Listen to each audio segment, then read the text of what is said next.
সালেমৰ ৰজা সৰ্বোপৰি ঈশ্বৰৰ পুৰোহিত মল্কিছেদকৰ কথাটো আদি পুস্তকৰ এটা গুৰুত্বপূৰ্ণ কথা বুলি কিয় কোৱা হয়?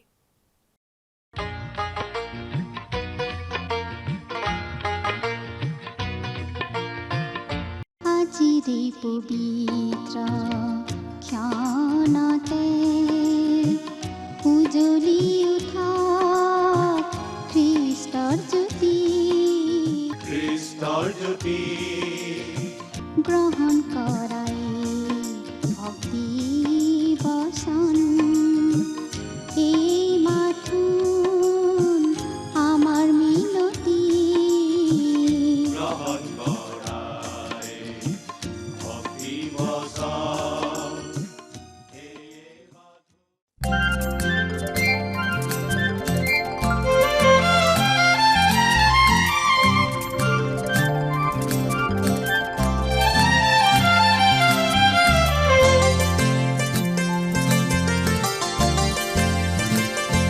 সৃষ্টি চাই অবাক হৈ যেনি চাও নুবুজো তুমি কেনে মহিমাময়। এই সৃষ্টি চাই অবাক হৈ যেনি চাও নুবুজো তুমি কেনে মহিমাময়।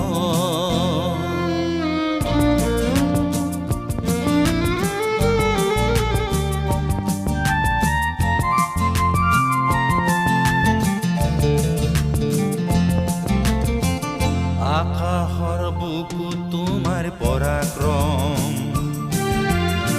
পৃথিৱীত সৃষ্টিৰ কেনে অনুগ্ৰহ। বাক্যেৰে পৃথিৱীক সজালা, নৈ পৰ্বত পিৰিখেৰে আঁকিলা।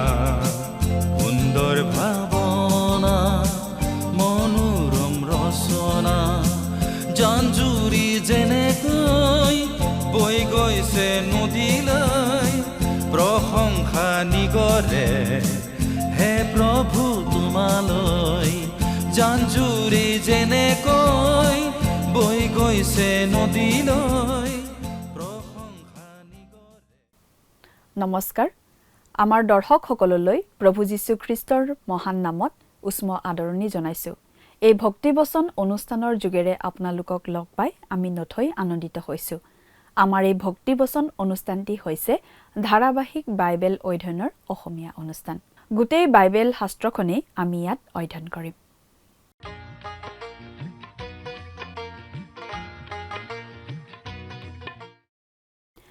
প্ৰিয় দৰ্শক, যোৱা অনুষ্ঠানত বাইবেলৰ প্ৰথমখন পুস্তক অৰ্থাৎ আদি পুস্তকৰ 14 নম্বৰ অধ্যায়ৰ 12 নম্বৰ পদলৈকে পঢ়ি তাৰ ভিত্তিতেই আলোচনা আগবঢ়োৱা হৈছিল। আজি এই আদি পুস্তকৰ 14 নম্বৰ অধ্যায়ৰ 13 নম্বৰ পদৰ পৰা একেবাৰে 15 নম্বৰ অধ্যায়ৰ 4 নম্বৰ পদলৈকে আমি চাব খুজিছোঁ। আদি পুস্তকৰ 12 নম্বৰ অধ্যায়ৰ পৰা আমি বিশ্বাসৰ বীৰ অব্ৰাহামৰ কথা পাই আছোঁ। ঈশ্বৰৰ আহ্বানলৈ সঁহাৰি দি অব্ৰাহামে নিজ দেশ এৰি ঈশ্বৰে তেওঁক দিবলৈ প্ৰতিজ্ঞা কৰা কনান দেশলৈ ওলাই আহিছিল। তেওঁৰ লগতে ভতিজাক লুতো আহিছিল। অব্ৰাহাম আৰু ভতিজা লুত প্ৰথমতে একেলগে আছিল, কিন্তু তেওঁলোকৰ পোহনীয়া জন্তু লগোৱা আদিৰ সংখ্যা বৃদ্ধি হোৱাৰ লগে লগে দুয়ো পৃথক হ'ব লগা হ'ল। অব্ৰাহামে লুতক যিকোনো ঠাই বাছি ল'বলৈ ক'লে আৰু লুত যিফালে যায় তাৰ বিপৰীত ফালে তেওঁ যাব বুলি ক'লে। লুত ছডোমৰ ফালে গ'ল আৰু তাতে তেওঁ বাস কৰিবলৈ ধৰিলে আৰু নিজৰ কথামতে অব্ৰাহাম বিপৰীত দিশে গুচি গ'ল। কিন্তু সুবিধা বিচাৰি সেই ছডোমলৈ গৈ লুত বিপদতহে পৰিল। পাপ, অভিলা, অনৈতিকতা, লম্পটতাৰে ভৰা সেই ছডোমত লুতে মানসিকভাৱে কষ্ট পাব লগা হ'ল। কিন্তু কেৱল সেয়ে নহয়, শত্ৰু ৰজা কেইজনমান আহি সেই ঠাই আক্ৰমণ কৰি বয় বস্তুৰে সৈতে ছডোমৰ ৰজাৰ লগতে লুতকো বন্দী কৰি লৈ গ'ল। ভতিজাকক শত্ৰুৱে বন্দী কৰি নিয়াৰ বাতৰি পাই অব্ৰাহামে দলে বলে গৈ শত্ৰু ৰজা কেইজনক আক্ৰমণ কৰি পৰাস্ত কৰিলে আৰু ভতিজাক লুতৰ লগতে ছডোমৰ ৰজা আৰু সকলো লুট দ্ৰব্য উদ্ধাৰ কৰি লৈ আহিলে। আজি 14 নম্বৰ অধ্যায়ৰ 13 নম্বৰ পদৰ পৰা আমি সেই ঘটনাৰ বিষয়ে পঢ়িবলৈ পাম। আহকচোন আমি অধ্যায়টোৰ মাজলৈ আগবাঢ়ি যাওঁ। প্ৰিয় শ্ৰোতা, আদি পুস্তকৰ 14 নম্বৰ অধ্যায়ত আমি এখন যুদ্ধৰ কথা পাইছোঁ। অব্ৰাহামৰ ভতিজা লুত ছডোম আৰু গমোৰাৰ বাসিন্দা আছিল, সেই অঞ্চলৰ বাসিন্দা আছিল। তেওঁ ছডোমত বাস কৰিছিল। পূব দেশৰ ৰজাবিলাকে আহি ছডোম আৰু গমোৰা আক্ৰমণ কৰিছিল। তেওঁলোকে ছডোম আৰু গমোৰাৰ ৰজাক পৰাস্ত কৰি বন্দী কৰি নিছিল। লগতে অব্ৰাহামৰ ভতিজা লুতকো বন্দী কৰি লৈ গৈছিল। তাৰ পাছত কি ঘটিল সেই বিষয়ে আজি আমি চাবলৈ ওলাইছোঁ। পাঠ কৰি দিম 14 নম্বৰ অধ্যায়ৰ 13 নম্বৰ পদ। তেতিয়া পলাই ৰক্ষা পোৱা এজনে আহি ইব্ৰিয়া অব্ৰামক বাৰ্তা দিলে। সেই সময়ত তেওঁ ইস্কুল আৰু আনেৰৰ ভায়েক ইমৰিয়া মমৰিৰ এলোন গছবোৰৰ ওচৰত নিবাস কৰিছিল আৰু ইবিলাক অব্ৰামৰ মিত্ৰ আছিল। পূব দেশৰ ৰজাসকলে বন্দীবিলাকক লৈ ছডোম আৰু গমোৰা অঞ্চল এৰি যাওঁতে তেওঁলোকে মৰু সাগৰৰ পশ্চিম পাৰেৰে উত্তৰৰ পিনেদি গৈছিল। সেই ঠাই হিব্ৰুন আৰু মমৰিৰ মাজত অব্ৰাহামে বাস কৰা ঠাইৰ পৰা বেছি দূৰ নহয়। অব্ৰাহাম বাস কৰা সেই ঠাইত থিয় হৈ আপুনি যদি চায় তেনেহ'লে আপুনি তলৰ পিনে মৰু সাগৰৰ পিনে যিকোনো ধৰণৰ চলাচল দেখিবলৈ পাব। গতিকে যেতিয়া অব্ৰাহামে সেই খবৰ পালে তেওঁ লগে লগে উত্তৰৰ পিনে আগুৱাব ধৰা সেই শত্ৰুবোৰক খেদি গ'ল। আৰু ইবিলাক অব্ৰামৰ মিত্ৰ আছিল। অৰ্থাৎ এই কথা মন কৰক যে অব্ৰাহামৰ মিত্ৰদল এটাও আছিল। সেইদিনা তেওঁলোক একগোট হৈ থিয় দিব লগা হৈছিল সেই শত্ৰু সৈন্যদলক খেদিবলৈ নাইবা শত্ৰুবোৰৰ সৈতে যুদ্ধ কৰিবলৈ। তেওঁলোকে একগোট হৈ যুদ্ধ কৰিব লাগিব, নহ'লে সকলোৰে মৰণ অনিবাৰ্য হ'লহেঁতেন। 14 নম্বৰ পদ। তেতিয়া অব্ৰামে আপোনাৰ ভতিজা পুতেকক নিয়াৰ বাৰ্তা শুনিলতেই তেওঁৰ ঘৰত উপজা 318জন শিক্ষিত লোকক উলিয়াই লৈ শত্ৰুবোৰৰ পাছে পাছে দানলৈকে খেদি গ'ল। এইটো একেবাৰে চমকপ্ৰদ কথা। ইয়াত আমি অব্ৰাহামৰ সা সম্পত্তিৰ এটা উমান পাওঁ। অব্ৰাহামৰ লগোৱা লিকচৌৰ সংখ্যাৰ এটা উমান আমি ইয়াত পাইছোঁ। নিজৰ ঘৰ পৰিয়ালতেই তেওঁ 318জনক যুদ্ধৰ বাবে সাজু কৰিব পাৰিছিল। যুদ্ধলৈ নিবৰ বাবে আৰু কিমানজনক তেওঁ সাজু কৰিব পৰা নাছিল বাৰু? বহুতো তিৰোতা ল'ৰা ছোৱালী আৰু বৃদ্ধ লোকো নিশ্চয় পৰিয়ালত আছিল, কিন্তু তেওঁ 318জনক যুদ্ধৰ বাবে সজ্জিত কৰিব পাৰিছিল। সিমানখিনি লোক নিজৰ লগত নিব পৰাটোৱে আমাক এই কথা বুজায় যে অব্ৰাহামে পশুপালন কৰি যথেষ্ট সা সম্পত্তি গোটাইছিল। পাছে দানলৈকে খেদি গ'ল। সেই দান হৈছে উত্তৰৰ এখন ঠাই। এতিয়া পাঠ কৰি দিম 15 নম্বৰ পদটো। পাছে ৰাতি তেওঁ আৰু তেওঁৰ বন্দীবিলাক বিভক্ত হৈ শত্ৰুবোৰক আক্ৰমণ কৰি হৰুৱালে আৰু দম্মেচকৰ বাওঁফালে থকা হুবালৈকে সিহঁতৰ পাছে পাছে খেদিলে। অব্ৰাহামে এই মানুহখিনিক একেবাৰে দম্মেচকলৈকে খেদি গৈছিল। বহু দূৰ বাট। আমাৰ এনেকুৱা ধাৰণা হয় যে অব্ৰাহামে তেওঁৰ লগোৱাবোৰক বিভক্ত কৰিছিল। এটা দলে আক্ৰমণ কৰিছিল খুব সম্ভৱ পিছপিনৰ পৰা, কাৰণ তেওঁলোকে শত্ৰুবোৰক খেদি খেদি গৈছিল। আনটো দলে গৈ আগেৰে ভেটি ধৰিছিল। গতিকে শত্ৰুবোৰে ঘূৰি খেদি যোৱা দলটোৰ মুখামুখি হওঁতে আগেৰে ঘূৰি যোৱা দলটোৱে পিছেৰে আক্ৰমণ কৰিছিল। ফলস্বৰূপে অব্ৰাহামে যুদ্ধত জয়লাভ কৰিব পাৰিছিল। অন্ততঃ তেওঁ শত্ৰুবোৰক চেদেলি ভেদেলি কৰি দিব পাৰিছিল আৰু তেওঁবিলাক মৰুভূমিত যেনি তেনি পলাব লগা হৈছিল। লগত নিয়া বন্দী আৰু লুটদ্ৰব্য তাতে এৰি থৈ যাবলগীয়া হৈছিল। 16 নম্বৰ পদ। আৰু তেওঁ সেই সকলো সম্পত্তি আৰু তেওঁৰ ভতিজা পুতেক লুট আৰু তেওঁৰ সম্পত্তিকো আৰু তিৰোতা মানুহবোৰ আৰু লোকবিলাককো উভতাই আনিলে। তেওঁলোকে তিৰোতা আৰু আন মানুহবিলাকক দাস হিচাপে বন্দী কৰি নিছিল। অব্ৰাহামে সেইবোৰক মুক্ত কৰি বৰ ডাঙৰ কাম কৰিছিল, কিন্তু তেওঁ এই সকলোখিনি কৰিছিল ভতিজাক লুটক উদ্ধাৰ কৰিবৰ বাবেই। সেইকাৰণেই এই সকলোখিনি কথা ইয়াত উল্লেখ কৰা হৈছে। গতিকে এই অধ্যায়টো অদৰকাৰী অধ্যায় নিশ্চয় নহয়। এইটো অব্ৰাহামৰ জীৱনৰ এটা ভাগ, আৰু এই কথাখিনি দৰকাৰী কথা। গোটেই ঘটনাটোৰ এটা বিশেষ গুৰুত্ব আছে। 17 নম্বৰ পদ। এইদৰে তেওঁ কদলাইওমৰক আৰু তেওঁৰ লগৰীয়া ৰজাবিলাকক হৰুৱাই উভতি আহোঁতে ছদোমৰ ৰজাই তেওঁৰে সৈতে সাক্ষাৎ কৰিবলৈ চাবি উপত্যকা অৰ্থাৎ ৰজাৰ উপত্যকালৈকে ওলাই গ'ল। ছদোমৰ ৰজাই অব্ৰাহামক লগ ধৰিবলৈ আহিছিল, কিন্তু এতিয়া আন কোনোবা এজন আহি অব্ৰাহামক লগ ধৰিব।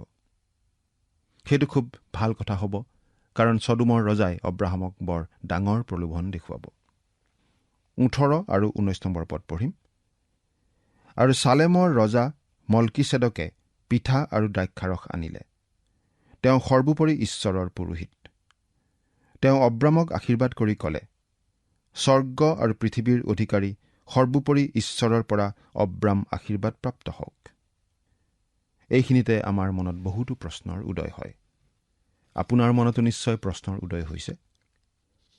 প্ৰথম কথাটো হ'ল, এই মল্কিছেদক বোলা লোকজননো হঠাৎ ক'ৰ পৰা ওলালহি? তেওঁ অকস্মাতে ৰুটি আৰু দ্ৰাক্ষাৰসেৰে সৈতে শাস্ত্ৰৰ পাতৰ পৰা ওলাই আহিল। আহি অব্ৰাহামক আশীৰ্বাদ কৰিলে। আকৌ শাস্ত্ৰৰ পাতত বিলীন হৈ গ'ল। কথা সিমানেই। তেওঁনো ক'ৰ পৰা আহিছিল আমি ভাবি পাৰ নাপাওঁ, বা ক'লৈ গুচি গ'ল সেইটো আমি নাজানো, নাইবা তেওঁনো কি ব্যৱসায় কৰিছিল তাকো নাজানো। কিন্তু আমি এইটো জানো যে তেওঁ আছিল চালেমৰ ৰজা আৰু তেওঁ সৰ্বোপৰি ঈশ্বৰৰ পুৰোহিত। এতিয়া আমাৰ মনলৈ আৰু এটা প্ৰশ্ন আহে, তেওঁনো সৰ্বোপৰি ঈশ্বৰক কেনেকৈ বিচাৰি পালে? তেওঁ ক'ৰবাত বিচাৰি পালে।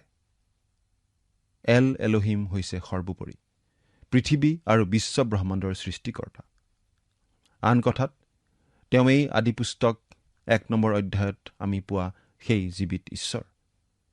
তেওঁ নোহৰ ঈশ্বৰ, তেওঁ হনুকৰ ঈশ্বৰ। তেওঁৱেই সেইজনা। তেওঁ কোনো স্থানীয় দেৱতা নহয়। H.C. লিওপোল্ডে আদিপুস্তকৰ ওপৰত লিখা গ্ৰন্থত লিখিছে যে এইটো সম্পূৰ্ণ একেশ্বৰবাদৰ ধাৰণা।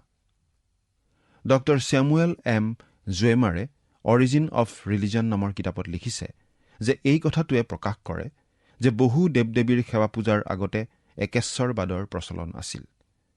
অৰ্থাৎ সকলো মানুহেই আচলতে এজনা জীৱন্ত আৰু প্ৰকৃত ঈশ্বৰ আছে বুলি জানিছিল। ৰোমিয়া 1 নম্বৰ অধ্যায়ৰ 21 নম্বৰ পদত আমি এই বুলি পঢ়িবলৈ পাওঁ। পাঠ কৰি দিম, শুনিবচোন।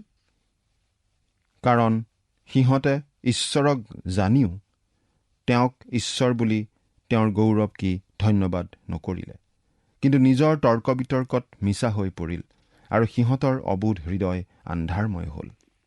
ৰোমিয়া 1 নম্বৰ অধ্যায়ৰ 21 নম্বৰ পদ। পাচনি পৌলে ইমানলৈকে কৈছে যে মানুহ অধপতিত হৈ হৈ অৱশেষত সৃষ্টিকৰ্তাৰ পৰিৱৰ্তে সৃষ্ট বস্তুকেই আৰাধনা কৰিবলৈ ল'লে। অথচ অব্ৰাহামৰ সময়তেই এজন মানুহ আছিল যিজন সেই সময়ৰ জগতখনৰ বাবে পুৰোহিত আছিল। তেওঁ জীৱন্ত প্ৰকৃত ঈশ্বৰক জানিছিল। তেওঁ জীৱন্ত প্ৰকৃত ঈশ্বৰৰ পুৰোহিত আছিল। তেওঁ ৰুটি আৰু দ্ৰাক্ষাৰস লৈ অব্ৰাহামৰ আগলৈ আহিছিল। সেই দুবিধ আজি আমি পালন কৰা প্ৰভুভোজৰ উপাদান। তেওঁৰ মনত কি ভাৱ আছিল আমাৰ ভাবি আচৰিত লাগে। মল্কিছেদকে বাৰু কিমান কথা জানিছিল আমি ক'ব নোৱাৰোঁ। মল্কিছেদকৰ কথা শাস্ত্ৰত 3 বাৰ উল্লেখ কৰা হৈছে। আদিপুস্তকৰ উপৰিও তেওঁৰ কথা উল্লেখ কৰা হৈছে গীতমালা 110 নম্বৰ গীতৰ 4 নম্বৰ পদত। পাঠ কৰি দিম, শুনিবচোন। জিহুৱাই এই শপত কৰিলে, তাৰ পৰা তেওঁ আৰু নুঘূৰিব। তুমি মল্কিছেদকৰ ৰীতি অনুসাৰে নিত্য পুৰোহিত হোৱা। গীতমালা 110 নম্বৰ গীতৰ 4 নম্বৰ পদ। তাত আচলতে খ্ৰীষ্টৰ বিষয়ে ভৱিষ্যৎবাণী কৰিহে কথাটো কোৱা হৈছে। অৱশেষত তেওঁৰ কথা ইব্ৰী পুস্তকত উল্লেখ কৰা হৈছে। ইব্ৰী পুস্তক পঢ়াৰ পাছতহে আমি বুজি পাওঁ কিয় মল্কিছেদকৰ মূল সম্বন্ধে আদি পুস্তকত একো উল্লেখ কৰা হোৱা নাই। তেওঁৰ পিতৃ মাতৃ কোন সেই কথাও জনোৱা হোৱা নাই। এইটো আচৰিত, কাৰণ আদি পুস্তকত আমি পৰিয়ালবোৰৰ উৎপত্তিৰ বৰ্ণনাই পাওঁ। যেতিয়াই কোনো এজন গুৰুত্বপূৰ্ণ মানুহৰ কথা কোৱা হয়, তেওঁৰ বংশ পৰম্পৰাও আমাক জনাই দিয়া হয়। তেওঁ অমুকৰ সন্তান, নাইবা তেওঁৰ বংশ এনেধৰণৰ ইত্যাদি। কিন্তু আমাক মল্কিছেদকৰ বংশাৱলী দিয়া হোৱা নাই। ইব্ৰী পুস্তকৰ লিখকে এই কথাটো বুজাই দিছে যে মলকিছেদকৰ পিতৃ-মাতৃৰ কোনো পৰিচয় দিয়া হোৱা নাই, নাইবা তেওঁৰ আদি আৰু অন্ত জনোৱা হোৱা নাই। এই কাৰণেই কাৰণ যীশুখ্ৰীষ্টৰ পৌৰোহিত্য মলকিছেদকৰ পৌৰোহিত্যৰ আৰ্হিৰ। কাৰ্যৰ ফালৰ পৰা খ্ৰীষ্টৰ পৌৰোহিত্য হাৰুনৰ লগত মিলে, কাৰণ তেওঁ নিজকে বলি হিচাপে ক্ৰুচত আগবঢ়ালে আৰু সেই তেজ লৈ অতি পবিত্ৰ স্থানত প্ৰৱেশ কৰিলে, আৰু সেই অতি পবিত্ৰ স্থান এতিয়া স্বৰ্গত আছে। কিন্তু ব্যক্তিত্বৰ ফালৰ পৰা আমাৰ প্ৰভু যীশুৰ কোনো আদি নাই, কোনো অন্তও নাই। তেওঁৰ পৌৰোহিত্য মলকিছেদকৰ আৰ্হিৰ। ৰজা হিচাপে খ্ৰীষ্ট অব্ৰাহামৰ সন্তান, দাউদৰ সন্তান। মুঠিয়ে লিখা শুভবাৰ্তাই আমাক সেই কথা জনায়। কিন্তু যোহনে লিখা শুভবাৰ্তাত আমি এই বুলি পাওঁ, আদিতে বাক্য আছিল, আৰু বাক্য ঈশ্বৰে সৈতে আছিল, আৰু বাক্যই স্বয়ং ঈশ্বৰ। সেই বাক্য মাংস হ'ল আৰু অনুগ্ৰহ আৰু সত্যতাৰে পৰিপূৰ্ণ হৈ আমাৰ মাজত বসতি কৰিলে। তাতে পিতৃৰ একমাত্ৰ পুত্ৰৰ উপযুক্ত যি প্ৰভাৱ, সেই প্ৰভাৱ আমি দেখিলোঁ। যোহন 1 নম্বৰ অধ্যায়ৰ 1 নম্বৰ পদ আৰু 14 নম্বৰ পদ। অৰ্থাৎ সৃষ্টিৰ দৃষ্টিকোণৰ পৰা চালে তেওঁৰ কোনো আদি বা অন্ত নাই। তেওঁ অনন্তকালস্থায়ী ঈশ্বৰ। তেওঁ স্বৰ্গৰ গৌৰৱ মহিমাৰ পৰা আহিল, বাক্য মাংস হ'ল, আৰু সেই মহিমা আমি দেখিলোঁ। আমি মলকিছেদকত প্ৰভু যীশুখ্ৰীষ্টৰ এখন অপূৰ্ব ছবি দেখিবলৈ পাওঁ। পিঠা আৰু দ্ৰাক্ষাৰস আনিলে। মলকিছেদকে এই কাম কিয় কৰিছিল আমি এতিয়া বুজি পাওঁ, কাৰণ বাইবেলত আমি এই বুলি পঢ়িবলৈ পাওঁ, 1 কৰিন্থিয়া 11 নম্বৰ অধ্যায়ৰ 26 নম্বৰ পদত, কিয়নো তোমালোকে যিমান বাৰ এই পিঠা খোৱা আৰু এই পাত্ৰত পান কৰা, সিমান বাৰ প্ৰভু নহালৈকে তোমালোকে তেওঁৰ মৃত্যু প্ৰচাৰ কৰিছা। 1 কৰিন্থিয়া 11 নম্বৰ অধ্যায়ৰ 26 নম্বৰ পদ। মলকিছেদকে প্ৰভু যীশুখ্ৰীষ্টৰ ক্ৰুচীয় মৃত্যুৰ কথাটোলৈকেই আশা কৰিছিল। তাৰেই আধাৰত তেওঁ অব্ৰামক আশীৰ্বাদো কৰিছে। স্বৰ্গ আৰু পৃথিৱীৰ অধিকাৰী সৰ্বোপৰি ঈশ্বৰৰ পৰা অব্ৰাম আশীৰ্বাদপ্ৰাপ্ত হওক। এল এলোহিম, সৃষ্টিকৰ্তা। মলকিছেদক সেই সময়ৰ জগতখনৰ মহাপুৰোহিত আছিল। প্ৰভু যীশুখ্ৰীষ্ট আজিৰ জগতৰ বাবে মহাপুৰোহিত। প্ৰভু যীশুখ্ৰীষ্ট মলকিছেদকৰ আৰ্হিৰ পুৰোহিত, হাৰুনৰ নিচিনা নহয়। হাৰুন আছিল একমাত্ৰ ইছৰাইল জাতিৰ বাবে, আৰু সেই ঈশ্বৰৰ নিয়ম তম্বুৰ বাবেহে। ব্যক্তিত্বৰ দিশৰ পৰা খ্ৰীষ্ট মলকিছেদকৰ আৰ্হিৰ। এতিয়া আদিপুস্তক 14 নম্বৰ অধ্যায়ৰ 20 নম্বৰ পদটো চাওঁ হওক। আৰু তোমাৰ শত্ৰুবোৰক তোমাৰ হাতত সমৰ্পণ কৰা সৰ্বোপৰি ঈশ্বৰো ধন্য হওক। তেতিয়া অব্ৰামে সকলো বস্তুৰ 10 ভাগৰ এভাগ তেওঁক দিলে। অব্ৰাহামে ইয়াতে মলকিছেদকক দশমাংশ দিয়া আমি দেখিছোঁ। কিন্তু দশমাংশৰ কথা তেওঁ কেনেকৈ জানিলে?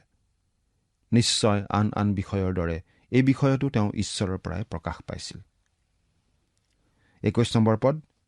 পাছে সদোমৰ ৰজাই অব্ৰামক ক'লে, তুমি মানুহবিলাক মোক দিয়া, সম্পত্তিবোৰ হ'লে তুমি লোৱা। এইটোৱেই আছিল প্ৰলোভন। সেই সময়ৰ হাম্বুৰাবিৰ নিয়ম মতে সেই লুটদ্ৰব্য আৰু আনকি বন্দীবোৰৰ ওপৰতো অব্ৰাহামৰ সম্পূৰ্ণ অধিকাৰ আছিল। সদোমৰ ৰজা বৰ বুদ্ধিয়ক। তেওঁ ক'লে, আমাক মানুহখিনি দিয়ক, আপুনি লুটদ্ৰব্যখিনি লওক। সেইটো অব্ৰাহামৰ বাবে এটা প্ৰলোভনস্বৰূপ আছিল নিশ্চয়। কিন্তু তাৰ পাছত কোনোবাই অব্ৰাহামক ধনী মানুহ বুলি ক'লে সদোমৰ ৰজাই হয়তো এনেদৰে ক'লেহেঁতেন, ধনী? অব্ৰাহামক মইহে ধনী কৰিলোঁ, সেই লুটদ্ৰব্যবোৰ নিবলৈ মই তেওঁক ধনী কৰিলোঁ। সেই কথা অব্ৰাহামে জানিছিল। তেওঁ কি ক'লে শুনক, 22 নম্বৰ পদ। তাতে অব্ৰামে সদোমৰ ৰজাক ক'লে, মই স্বৰ্গ আৰু পৃথিৱীৰ অধিকাৰী সৰ্বোপৰি ঈশ্বৰ জিহুৱাৰ নামেৰে হাত দাঙি কৈছোঁ। অব্ৰাম মলকিছেদকৰ আশীৰ্বাদৰ প্ৰভাৱতেই আছিল। তেওঁ মলকিছেদকক লগ পোৱাটো খুব ভাল কথা হৈছিল। আচলতে আমালৈ আহিবলগীয়া কোনো প্ৰলোভনৰ আগে আগে ঈশ্বৰে আমাক সদায় প্ৰস্তুত কৰে। 1 কৰিন্থিয়া 10 নম্বৰ অধ্যায়ৰ 13 নম্বৰ পদত আমি এই বুলি পঢ়িবলৈ পাওঁ, যি যি পৰীক্ষা মানুহবিলাকত চলে তাৰ বাহিৰে তোমালোকলৈ আন পৰীক্ষা ঘটা নাই, কিন্তু ঈশ্বৰ বিশ্বাসী, তেওঁ তোমালোকলৈ শক্তিৰ অতিৰিক্ত পৰীক্ষা ঘটিবলৈ নিদিব, কিন্তু যাতে তোমালোকে সহিব পাৰা তাৰ কাৰণে পৰীক্ষাৰ সৈতে সাৰিবৰ উপায়ো কৰিব। 1 কৰিন্থিয়া 10 নম্বৰ অধ্যায়ৰ 13 নম্বৰ পদ। এই প্ৰলোভনৰ বাবেও ঈশ্বৰে অব্ৰাহামক সাজু কৰি ৰাখিছিল।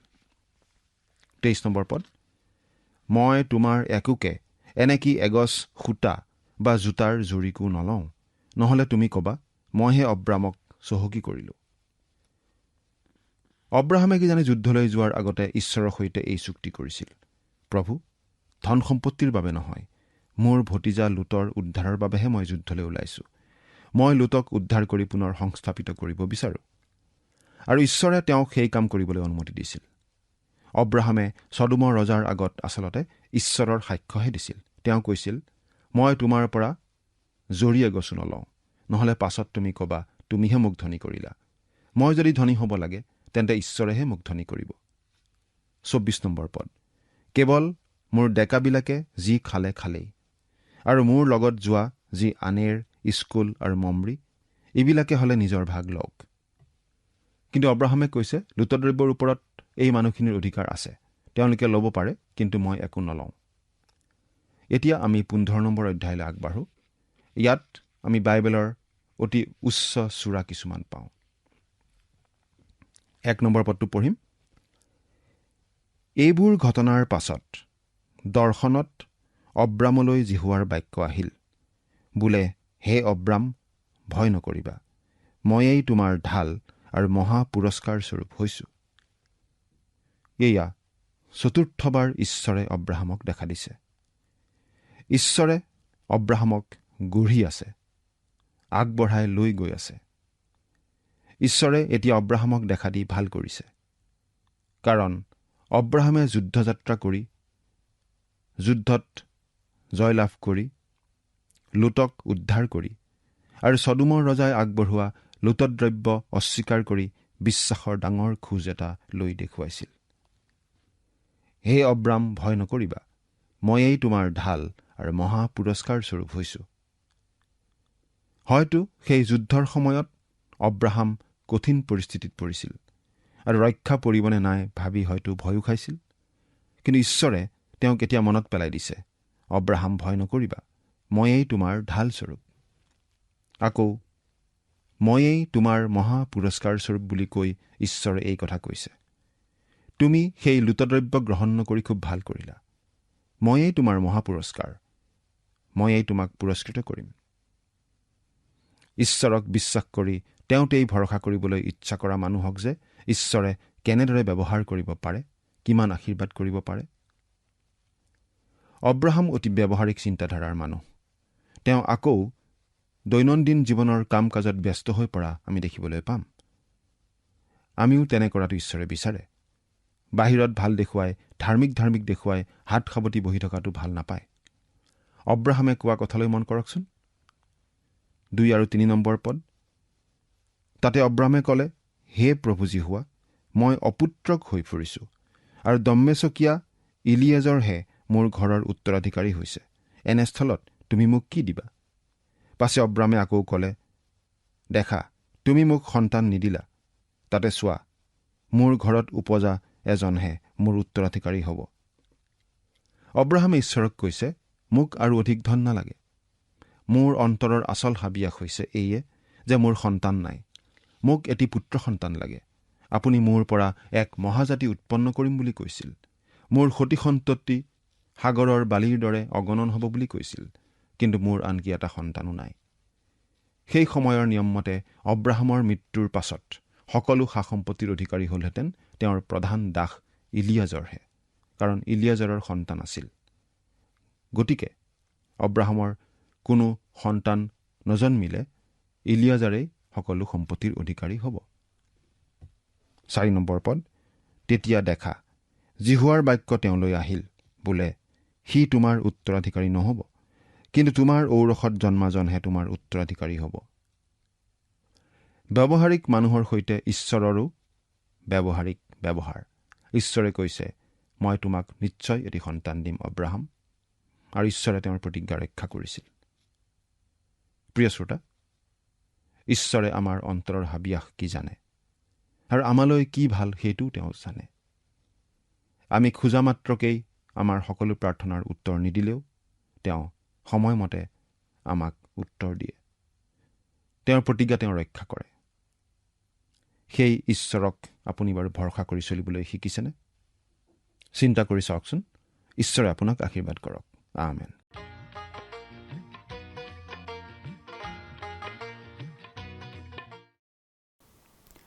চালেমৰ ৰজা সৰ্বোপৰি ঈশ্বৰৰ পুৰোহিত মল্কিছেদকৰ কথাটো আদি পুস্তকৰ এটা গুৰুত্বপূৰ্ণ কথা। তেওঁ আছিল ৰজা, লগতে সৰ্বোপৰি ঈশ্বৰৰ পুৰোহিত। তেওঁ হঠাতে আহি অব্ৰাহামক আশীৰ্বাদ কৰিলে। এই মল্কিছেদকে পিঠা আৰু দ্ৰাক্ষাৰ লৈ আহিছিল আৰু অব্ৰাহামে তেওঁক দশমাংশ আগবঢ়ায়। তাৰ পাছত মল্কিছেদক আকৌ নোহোৱা হৈ গ'ল। ক'ৰ পৰা আহিছিল আৰু কলৈ গুচি গ'ল তাৰ কোনো উল্লেখ নাই। তেওঁ কোনে পুৰোহিত পাতিছিল তাৰো কোনো সম্ভেদ আমি নাপাওঁ। কিন্তু মল্কিছেদকৰ কথাটো আমি গুৰুত্ব সহকাৰে ল'ব লগা হয়, কাৰণ গীতমালাত প্ৰভু যীশু খ্ৰীষ্টক মল্কিছেদকৰ ৰীতি অনুসাৰে মহাপুৰোহিত বুলি কোৱা হৈছিল। আৰু নতুন নিয়মৰ ইব্ৰী পুস্তকত এই কথাটো আকৌ দোহৰা হৈছে। মল্কিছেদকে ভৱিষ্যতে আহিবলগীয়া যীশুখ্ৰীষ্টলৈ আৰু খ্ৰীষ্টৰ পৰিচৰ্যালৈ আঙুলিয়াইছে। মল্কিছেদকে অনা পিঠা আৰু দ্ৰাক্ষাৰহে প্ৰভু যীশুৱে স্থাপন কৰি যোৱা সেই প্ৰভু ভোজলৈকে আঙুলিয়ায়। আয়ৰ দশমাংশ দিয়া বিধিটো বাইবেলত পিছতহে দিয়া হৈছে, কিন্তু অব্ৰাহামে আগতেই মল্কিছেদকক দশমাংশ আগবঢ়াইছিল। মল্কিছেদক আছিল ৰজাও আৰু পুৰোহিতো। প্ৰভু যীশুৰ জন্ম হৈছিল দাউদৰ বংশত, অৰ্থাৎ ৰাজবংশত। বিধান অনুসাৰে লেবিয়া ফৈদৰ মানুহে ইছৰাইলৰ পুৰোহিত হ'ব পাৰে, কিন্তু মল্কিছেদকৰ ৰীতি অনুসাৰে প্ৰভু যীশুৰ ৰজা হৈও মহাপুৰোহিত বুলি কোৱা হৈছে। বাইবেলত আৰু তেওঁ স্বৰ্গত পিতৃ ঈশ্বৰৰ আগত আমাৰ কাৰণে নিবেদন আগবঢ়াই থাকে বুলি বাইবেলত কোৱা হৈছে। পৰৱৰ্তী অনুষ্ঠানত পুনৰ লগ পোৱাৰ আশাৰে আজিলৈ আমি ইমানতে সামৰিব খুজিছোঁ। আহকচোন সামৰণিত পৰম পিতা পৰমেশ্বৰৰ ওচৰত খন্তেক প্ৰাৰ্থনাত মূৰ দুৱাওঁ। স্বৰ্গত থকা অতি মৰমীয়াল দয়ালু পিতৃ ঈশ্বৰ, ধন্য হওক প্ৰভু তোমাৰ নাম। প্ৰভু সময়তে প্ৰাৰ্থনা কৰিছোঁ প্ৰত্যেকজন দৰ্শকসকলৰ বাবে। তেওঁলোকৰ জীৱনত প্ৰভু তুমি প্ৰচুৰ পৰিমাণে আশীৰ্বাদ কৰা আৰু প্ৰভু তোমাৰ বাক্য বুজি পোৱাত তেওঁলোকক তুমি সহায় কৰা, আৰু যাতে তোমাৰ বাক্যত তুমি যেনেদৰে বাৰ্তাসমূহ প্ৰভু দিছা, যি বিশেষ বাৰ্তা, সেই বাৰ্তা প্ৰভু তেওঁলোকে যাতে ল'ব পাৰিব আৰু সেইমতে যাতে নিজৰ জীৱনত ব্যৱহাৰ কৰিব পাৰিব, তেনে আশীৰ্বাদ কৰা। এই সকলো যত্ন মহান ত্ৰাণকৰ্তা প্ৰভু যীশুখ্ৰীষ্টৰ নামত অৰ্পণ কৰিলোঁ। আমেন। যোৱা অনুষ্ঠানত প্ৰচাৰিত প্ৰশ্নটিৰ শুদ্ধ উত্তৰটো হৈছে অপশ্যন বি, সহভাগিতা। আজিৰ অনুষ্ঠানৰ ওপৰত আধাৰিত প্ৰশ্নটি হৈছে মল্কিছেদকৰ বিষয়ে আমি শাস্ত্ৰত কিমানবাৰ উল্লেখ কৰা পাওঁ? অপশ্যন এ এবাৰ, অপশ্যন বি দুবাৰ, অপশ্যন চি তিনিবাৰ, অপশ্যন ডি 4বাৰ। প্ৰিয় দৰ্শক, আজিৰ প্ৰশ্নৰ সঠিক উত্তৰটো আজি সন্ধিয়া 6 বজাৰ আগেয়ে আপোনাৰ নাম আৰু ঠিকনাৰে সৈতে আমালৈ 7429840242 নম্বৰত SMS নাইবা হোৱাটছআপৰ যোগে প্ৰেৰণ কৰক। প্ৰিয় দৰ্শক, আপুনি যদি আমাৰ এই অনুষ্ঠানৰ যোগেদি আশীৰ্বাদপ্ৰাপ্ত হৈছে আৰু আমাৰ লগত কথা পাতিবলৈ বিচাৰিছে বা আপোনাক প্ৰাৰ্থনাৰ সহায় আৰু পৰামৰ্শ লাগে, তেন্তে আমালৈ 7429840242 এই নম্বৰত পোনপটীয়াকৈ ফোন কৰিব পাৰিব। ধন্যবাদ।